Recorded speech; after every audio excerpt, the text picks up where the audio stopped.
अस्सलाम वालेकुम फ्रेंड्स, उम्मीद है कि आप सब खैरियत से होंगे। तो फ्रेंड्स, सबसे पहले आप लोग हमारे चैनल सब्सक्राइब कर लीजिए और बेल आइकन का बटन लाजमी दबाएं। तो फ्रेंड्स, आज मैं आप लोगों को जो बताऊंगा वो है डॉक्टर ईसा की टिप्स। सौंफ का आप लोगों ने पानी लेना है जिससे आपका वज़न कम होगा। तो आप लोगों ने एक गिलास पानी ले लेना है, उसके अंदर आप लोगों को पंसारी की शॉप से सौंफ का जो तेल है वो मिल जाएगा। आप लोगों ने 5 कतरे उसके शामिल करने हैं। एक गिलास पानी में आप लोगों ने 5 कतरे सौंफ के तेल के शामिल करने हैं और रोज़ाना आप लोगों ने इसे इस्तेमाल करना है। याद रखें, इससे आप लोगों को भूख भी लगेगी बहुत ज़्यादा।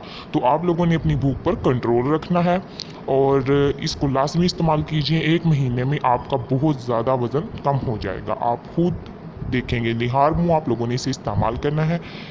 अच्छी अच्छी वीडियोज़ के लिए हमारे चैनल को सब्सक्राइब करें। Thank you for